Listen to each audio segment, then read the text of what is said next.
반갑습니다. 오늘 주시는 하나님 말씀 보도록 하겠습니다. 로마서만 보겠습니다. 오늘 본문 말씀은 로마서입니다. 로마서 5장 10절로 11절.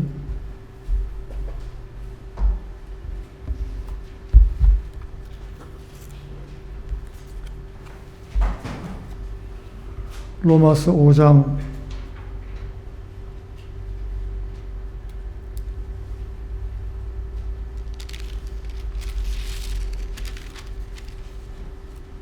10절로 11절입니다. 우리 다 같이 한 목소리로 한번 읽어보도록 하겠습니다. 시작.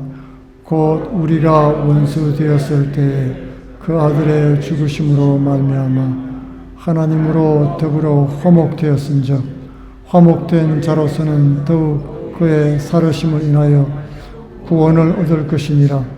이뿐 아니라 이제 우리로 화목을 얻게 하신 우리 주 예수 그리스도로 말미암아 하나님 안에서 또한 즐거워하느니라. 아멘. 오늘은 이 본문 말씀으로 화목의 원리 첫 번째 시간 불화의 원인이란 제목으로 은혜를 나누기를 원합니다. 러시아와 우크라이나 전쟁이 2년째 계속되고 있습니다. 이스라엘과 이란 간의 중동 전쟁도 확전이 될 또 위기를 맞고 있는 것입니다. 나라와 민족 간에도 그렇지만 우리 사회와 이웃과 가정에서도 화목하게 지내는 것이 얼마나 어렵고 그러면서도 중요한지를 생각하게 되는 것입니다. 그러면 우리가 어떻게 하면 화목하고 살아갈 수 있을지 그 원리를 알아보기 전에 화목을 깨뜨리는 요인들이 무엇인지 성경 말씀을 통해서 살펴보기를 원하는 것입니다. 무엇이 우리의 삶 속에서 화목을 깨뜨리는가 하는 것을 확인하는 것이 중요하겠지요. 그 첫 번째가 바로 죄의 문제입니다. 화목이 깨어진 근본 원인은 죄로부터 시작이 됐다는 것입니다. 아담과 하와 범죄 이후로 모든 인간은 하나님과 단절되고 말았습니다. 죄 때문에 그런 것입니다.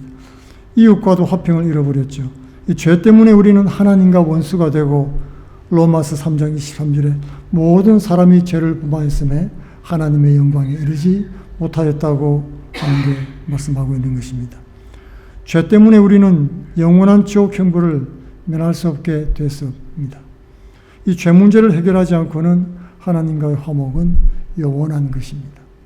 이 두 번째로는 우상 숭배입니다. 우상 숭배도 죄죠. 죄의 본질적인 한 모습이지만은 또 특별히 하나님과의 화목을 깨뜨리는 중요한 요인이기도 한 것입니다. 왜냐하면 우상은 하나님이 아닌 다른 것을 사랑하고 갈망하는 것이기 때문입니다. 사람은 사랑의 하나님에 의해서 창조가 되었고 하나님과 사랑의 교제를 나누도록 창조가 됐는데 하나님을 사랑하지 않고 우상을 사랑하니 그 될 법이나 한 말이 되겠습니까? 하나님 외에 다른 것을 의지하고 거기서 삶의 만족으로 삼고 있습니다. 출애굽기 20장 3절에서 너는 나 외에 다른 신들을 내게 두지 말라고 직접적으로 말씀을 했던 것입니다. 이 우상 숭배는 마치 결혼한 부부가 이웃집 부부에게 배우자에게 관심을 두는 것과 같은 겁니다. 이스라엘은 바알 신을 내 바알, 내 남편이라고 부르면서 우상을 숭배했습니다. 이 바알이란 말 자체가 남편이란 뜻입니다. 남의 남편을 사모하는 것입니다. 하나님 외에 다른 것을 사랑하고 숭배하는 것은 하나님과의 관계를 심각하게 깨뜨렸던 것입니다. 세 번째로는 이 탐욕입니다. 탐욕도 우상 숭배의 한 가지라고 말씀했지요. 탐욕은 결코 내 것이 될 수 없는 것을 욕심 부리는 것을 말하는 것입니다. 세상의 모든 것을 자기 만족을 위한 것으로 변질시켜버리고 맙니다. 탐욕에 사로잡히면 가족이나 친구, 공동체, 하나님까지도 자신의 만족을 위한 도구가 되고 마는 것입니다. 골로새서 3장 5절에는 그래서 탐심이 있는 자는 다 우상 숭배자라고 말씀을 했던 것입니다. 탐심이 가득할 때 우리는 하나님을 못 보는 것입니다. 하나님보다 내 복이 더 중요한 것입니다. 탐심이 가득할 때 우리는 서로 돌아보지를 못합니다. 탐심은 오직 내 유익과 내 만족을 위한 도구로 생각하게 되기 때문에 그런 것입니다. 탐욕은 하나님과 이웃과의 화목을 깨뜨리는 마음의 숨은 덫이라고 말할 수가 있겠습니다. 네 번째로는 미움과 정오입니다.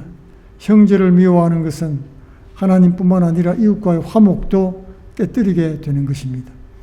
요한일서 3장 15절에는 그 형제를 미워하는 자마다 살인하는 자니 살인하는 자마다 영생이 그 속에 거하지 아니하는 것을 너희가 아는 바라고 했던 것입니다. 미움과 정오는 살인죄와 같습니다. 그리고 개인적인 관계가 깨어지는 정도가 아니라 영생 천국을 잃어버리는 그런 수준이라는 것을 진지하게 말씀하고 있는 것입니다. 하나님은 사랑이시기 때문에 그렇습니다. 그러므로 천국에서는 미움과 정오가 발붙일 곳이 전혀 없다는 말입니다. 다섯 번째로 거짓과 속임수입니다. 진실하지 않는 말과 속이는 행동은 대인관계를 파괴시키고 맙니다.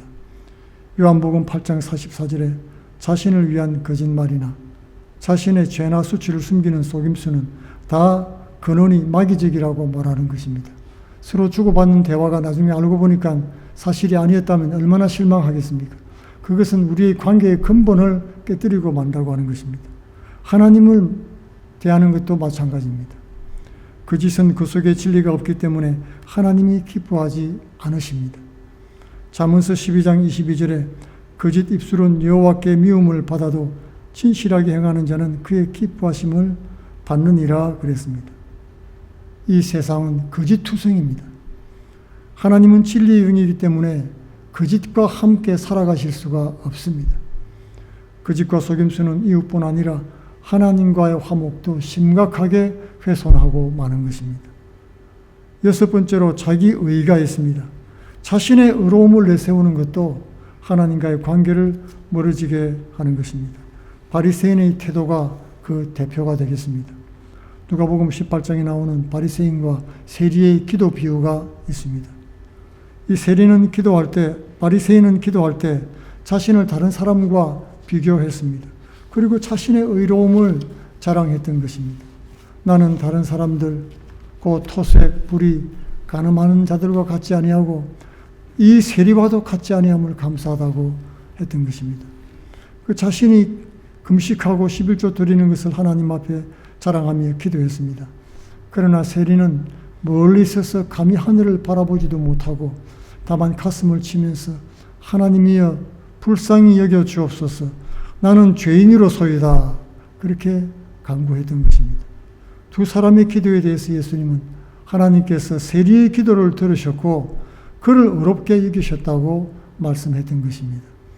저 바리새인이 아니고 이 사람이 의롭다 하심을 받고 그의 집으로 내려갔느니라. 무릇 자기를 높이는 자는 낮아지고 자기를 낮추는 자는 높아지리라고 했습니다. 이 비유는 자신의 의로움을 내세우는 것이 얼마나 위험한 일인지를 보여주고 있는 것입니다. 바리새인은 자신의 행위를 통해서 의로워질 수 있다고 생각했던 것입니다. 그는 자신의 죄와 연약함을 인정하지 않고 있었습니다.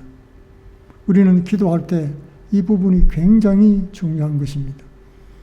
오히려 자신의 선행을 자랑했던 바리새인은 자기 의가 마음에 교만을 일으켰다는 사실을 몰랐던 것입니다. 하나님 앞에서 자기 의를 주장하게 되면 우리는 하나님의 은혜를 의지하기보다 자신의 행위를 의지하게 되는 것입니다. 그러나 성경 에베소서 2장 8, 9절에는 너희는 그 은혜와 믿음으로 말미암아 구원을 받았으니 이것은 너희에게서 난 것이 아니요 하나님의 선물이라 행위에서 난 것이 아니니 이는 누구든지 자랑하지 못하게 함이라고 했던 것입니다. 그러므로 우리는 항상 겸손해야 되는 것입니다. 죄인이 의롭게 되는 것은 행위나 자랑에서 오는 것이 아닙니다. 오직 예수 그리스도의 은혜로 된 것입니다. 그러므로 자신의 의를 버리고 하나님의 의를 의지할 때 참된 화목을 경험하게 되는 것입니다. 일곱 번째로 시기와 질투를 들 수가 있겠습니다. 시기와 질투는 공동체와 개인의 관계를 심각하게 훼손시킵니다. 야고보서 3장 16절에는 시기와 다툼이 있는 곳에는 혼란과 모든 악한 일이 있음이라 라고 경고를 했습니다. 시기와 질투는 파괴적이라는 말입니다. 시기와 질투는 개인의 마음에 상처와 불만을 일으킵니다. 결국 공동체를 파괴시키는 것입니다.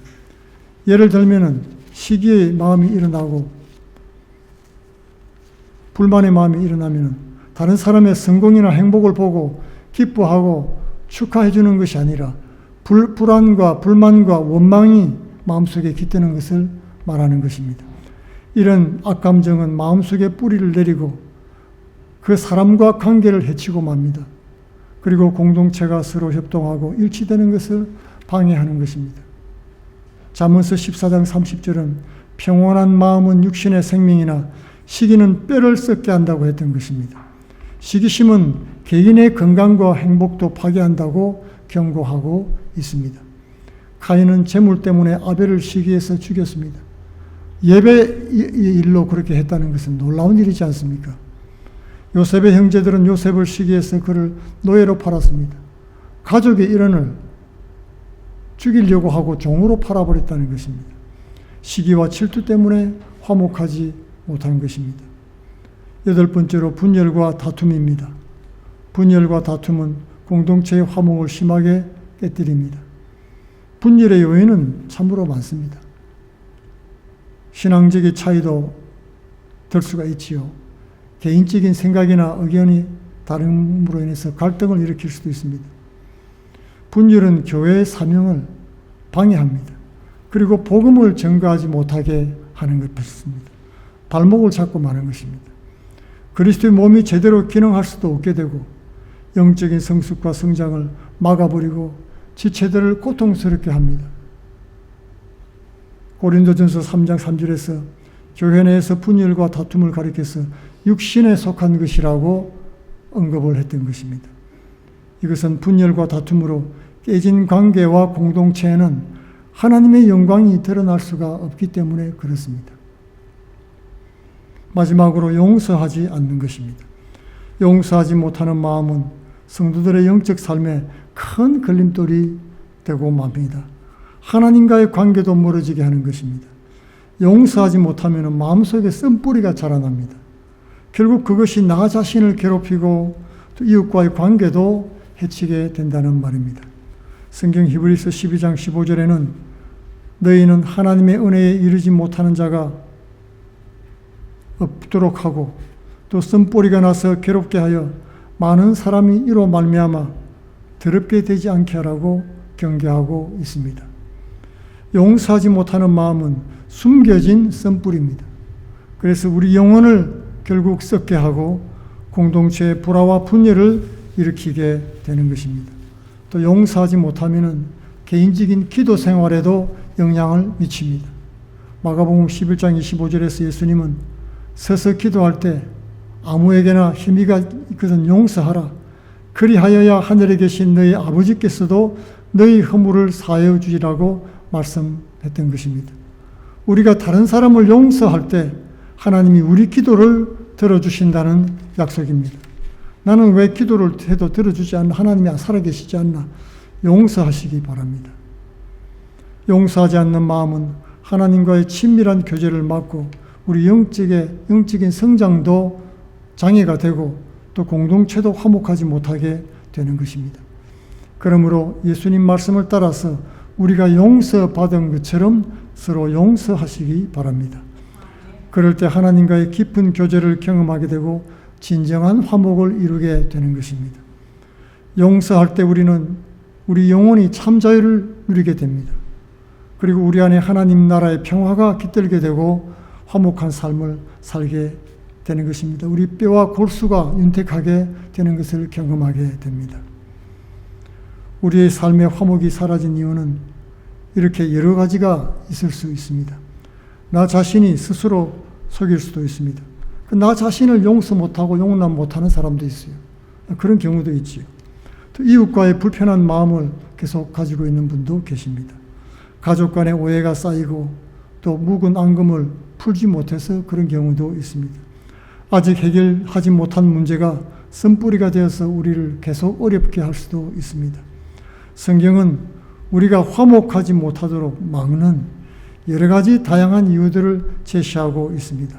그리고 그 뿌리가 되는 죄의 유혹을, 그리고 그 올무에 빠지지 않도록 경계의 말씀을 주고 있는 것입니다. 왜냐하면 그 결과가 너무나 불행하고 치명적이기 때문에 그렇습니다. 그러나 우리 성도들은 예수 그리스도의 은혜로 죄 사함을 받고 새 생명을 얻었습니다. 그러므로 우리는 이런 죄의 영향력들로부터 자유한 것입니다. 이런 죄들로부터 얽매이지 않아도 된다는 얘기입니다. 더 이상 내가 원하지 않으면 죄가 우리를 지배할 수 없고 붙잡을 수가 없습니다. 내가 원하지 않는다고 강하게 거부하면 마귀는 떠나가는 것입니다. 성령께서 우리 안에 계시기 때문에 그렇습니다.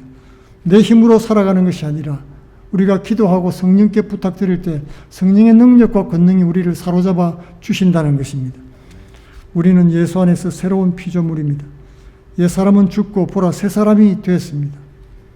우상들을 숭배하고 자기 의에 사로잡히고 시기하고 질투하고 용서하지 못하고 분열하고 다투던 때는 다 지나갔다는 것입니다.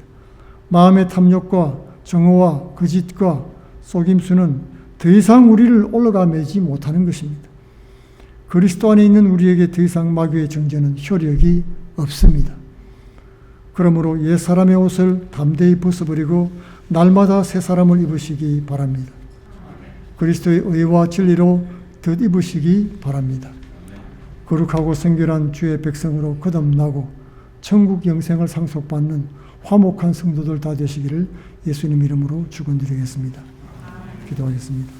고맙고 감사하신 아버지, 수많은 죄의 요인들과 화목하지 못하게 하는 세상 가운데서 우리를 화목 제물로 보내신 예수님을 통하여 화목 제물로 삼으시고 아버지 화목의 대사가 되게 하시며 피스메이커로 살게 하시니 감사합니다.